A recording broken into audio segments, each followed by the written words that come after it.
Quel bilan après le 15e sommet des BRICS? Pour en parler, nous sommes avec Awa Donmelo, le représentant pour l'Afrique de l'Ouest et l'Afrique centrale de l'Alliance BRICS. Bonsoir et merci d'être avec nous. Le président chinois Xi Jinping a salué un élargissement historique. En quoi l'arrivée de ces 6 nouveaux pays fait-elle date? Il faut comprendre que d'abord c'était un groupe composé de 5 membres. Et le fait de passer de 5 à 11, au point de vue numérique, c'est déjà un grand bond en avant dans le développement des BRICS. Et politiquement aussi, ça permet de couvrir le sud global dans la dynamique de la politique de multipolarisation du développement, c'est-à-dire le passage d'un monde hégémonique à un monde multipolaire. Et donc, géographiquement, il y a une bonne distribution des différents nouveaux membres. Et cela permet d'engager des dynamiques propres à chaque partie du sud global. Les BRICS représentent actuellement 23% du PIB mondial et 42% de la population du globe. De quelle manière ces nouveaux arrivants changent-ils la dimension du bloc des BRICS? Il est bien évident que l'arrivée des pays qui sont dans une dynamique émergente, tels que l'Iran, tels que les pays du Moyen-Orient, c'est-à-dire l'Arabie saoudite et les Émirats arabes unis, eh bien, c'est des poids lourds dans l'économie mondiale et leur arrivée va permettre d'augmenter le poids des BRICS dans l'économie mondiale.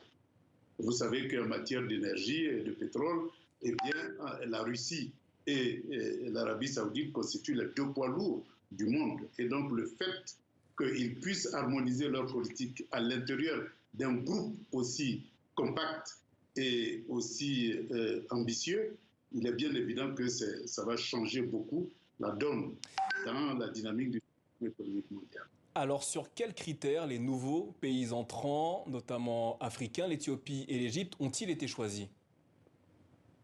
Je crois que chaque candidat présente ses avantages et ses atouts pour être membre des BRICS.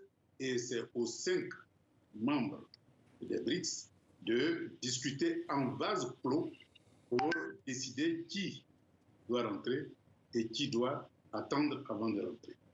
Et donc, lorsque vous voyez en Afrique, ce qui a été choisi, il y a d'abord l'Éthiopie. Vous savez que historiquement, l'Éthiopie est le seul pays africain qui n'a jamais été colonisé. Or là, il s'agit d'accroître la souveraineté du continent africain. Et donc, il n'y a pas meilleur exemple qu'un pays qui n'a jamais été colonisé. Et sur le plan économique, on voit bien que l'Éthiopie est dans une dynamique de croissance. Et donc, de plus en plus, a une très grande influence sur l'environnement économique africain. Et puis le troisième élément, c'est que l'Éthiopie est la capitale politique du continent africain. Donc, qui a l'Éthiopie a le continent africain. Quand on prend l'Égypte, c'est la locomotive du Maghreb.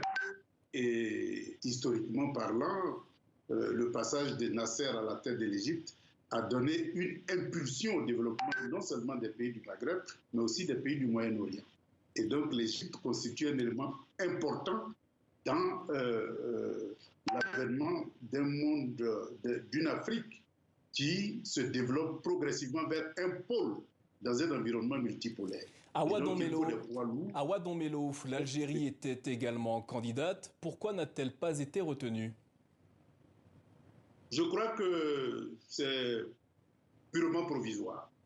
Pour des raisons que je n'évoquerai pas ici, mais c'est purement provisoire et l'Algérie est un candidat, je dirais, qui très rapidement rejoindra le groupe des BRICS. Parmi les pays retenus, 3 sont membres de l'Organisation des pays exportateurs de pétrole. Les BRICS tentent-ils ainsi de s'imposer sur le marché des hydrocarbures? D'abord, il faut comprendre que la politique des BRICS a plusieurs dimensions. La première dimension, c'est le développement d'un monde multipolaire, mais ce monde multipolaire est incompatible avec l'hégémonie du dollar. Et le dollar a pris son envol en s'appuyant essentiellement sur le pétrole Et donc, il s'agit de passer du pétrodollar au pétro-BRICS. Awa Don-Melo, merci d'avoir répondu à nos questions ce soir au sujet du 15e sommet des BRICS qui s'est achevé aujourd'hui en Afrique du Sud. Merci à